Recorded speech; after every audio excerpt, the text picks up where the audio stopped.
వేసవి సెలవులు అందులోనూ వీకెండ్ సాయంత్రం వేళ సరదాగా గడిపేందుకు వచ్చిన చిన్నారులు వారి తల్లిదండ్రులు అనూహ్యంగా పెను ప్రమాదంలో చిక్కుకుపోయారు. గేమ్ జోన్లో చెలరేగిన మంటలు ఒక్కసారిగా వారిని చుట్టుముట్టాయి. తప్పించుకునే ప్రయత్నం చేసేలోపే పైకప్పు కూలిపోవడంతో వెలుపలికి రాలేని పరిస్థితి ఏర్పడింది. ఊహకందని ఈ ఘోర ప్రమాదంలో మృతుల సంఖ్య 33కు చేరింది. ఇందులో 12 మందికి పైగా చిన్నారులు అగ్నికి ఆహుతయ్యారు.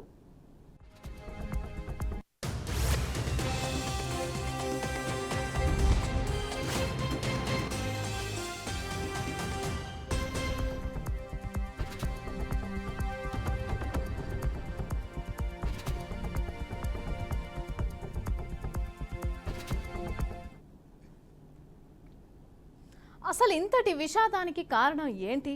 ఇది ప్రమాదమా లేక నిర్లక్ష్యం ఖరీదా? ముక్కుపచ్చలారని చిన్నారులను బలి తీసుకుంది ఎవరు? ఆ పాపం తెలియని అమాయకులను పొట్టన పెట్టుకుంది ఎవరు? నిబంధనలు పాటించి ఉంటే, భద్రతాపరమైన చర్యలు తీసుకుంటే ఇలాంటి ప్రమాదం జరిగేదా? ఒకవేళ జరిగినా ప్రాణ నష్టం ఈ స్థాయిలో ఉండేదా?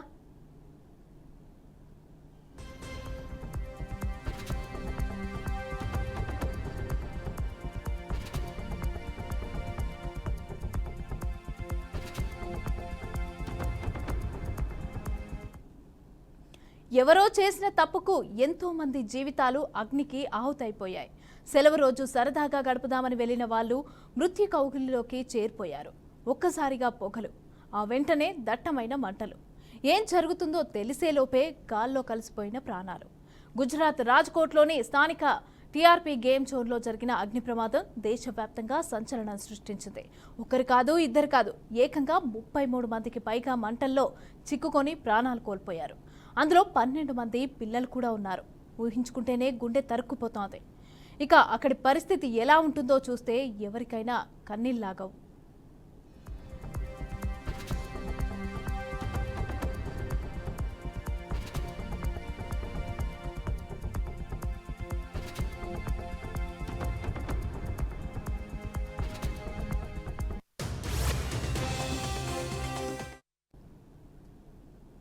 మంటల దాటికి మాంసపు ముద్దల్లాగా మారిపోయిన పసి ప్రాణాలను చూసి తల్లిదండ్రుల గుండెలు బద్దలైపోయాయి. అయ్యో, ఇందుకేనా ఇక్కడికి వచ్చింది అంటూ రోధిస్తున్న వారి ఆర్తనాదాలు మిన్నంటాయి. ఇక చిన్నారులతో పాటుగా 33 మంది కూడా అగ్నికి ఆహుతయ్యారు. వారిలో కొందరు ఎవరో కూడా తెలియని దయనీయ పరిస్థితి. గుర్తుపట్టలేనంతగా మారిపోయిన మృతదేహాల్లో తమ వాళ్ళు ఉన్నారా అని బాధితులు ఉబికి వస్తున్న కన్నీళ్లతో ఎదురుచూస్తున్న దుస్థితి ఏర్పడింది. ఇక ఈ ప్రమాదంలో గాయపడ్డ వారి పరిస్థితి కూడా హృదయ విదారకమే. వారిలో ఎంతమంది పరిస్థితి విషమంగా ఉన్నదన్నది తేలాల్సి ఉంది.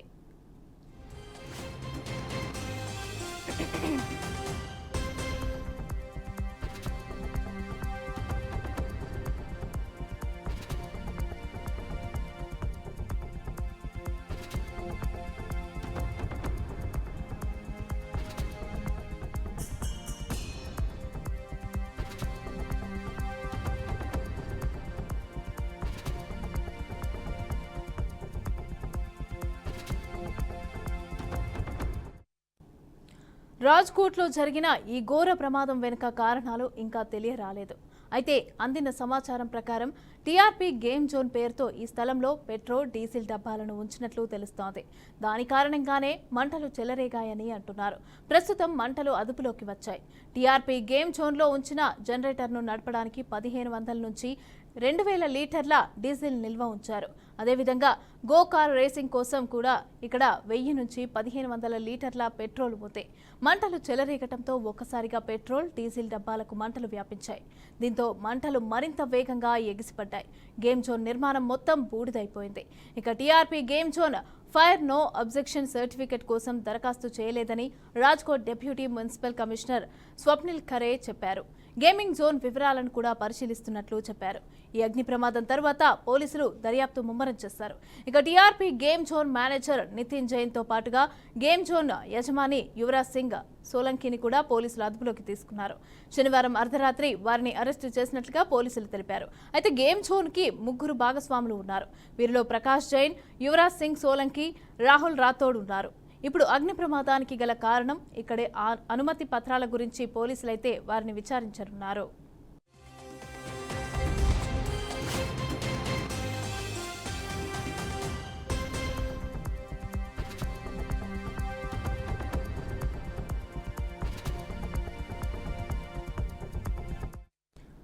వాస్తవానికి రాజ్కోట్లోని టీఆర్పీ గేమ్ జోన్లో ప్రవేశ రుసుము శనివారం 99కి తగ్గించారు.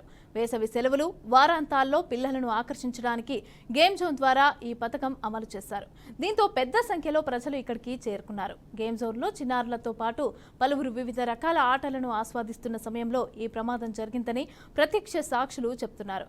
గేమ్ జోన్ ఎంట్రీ ఎగ్జిట్ కోసం 6 నుంచి 7 అడుగుల మార్గం మాత్రమే ఉండటంతో ప్రమాద తీవ్రత ఎక్కువగా ఉందని అధికారులు తెలిపారు.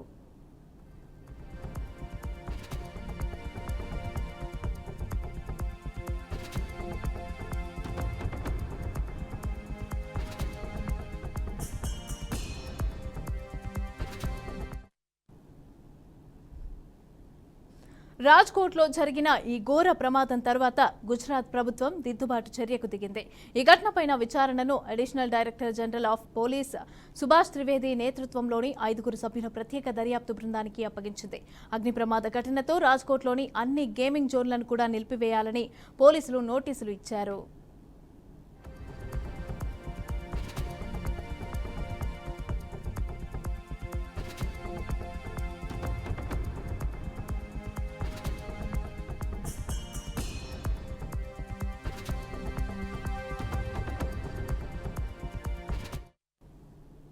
మరోవైపు రాజ్కోట్లో జరిగిన పెను ప్రమాదంపైన గుజరాత్ ముఖ్యమంత్రి భూపేంద్ర పటేల్ విచారం వ్యక్తం చేశారు. మృతులకు నష్టపరిహారం ప్రకటించారు. ఈ ఘటనలో మృతి చెందిన వారి కుటుంబాలకు 4 లక్షలు, క్షతగాత్రులకు 50,000 చొప్పున పరిహారం అందజేస్తామని అన్నారు. ఈ ఘటనలో ప్రాణాలు కోల్పోయిన వారికి తన ప్రగాఢ సానుభూతిని తెలియజేస్తున్నట్లు తెలిపారు. ఇలాంటి ఘటన మళ్లీ జరగకుండా చూసుకోవటం చాలా ముఖ్యమని అన్నారు సీఎం భూపేంద్ర పటేల్.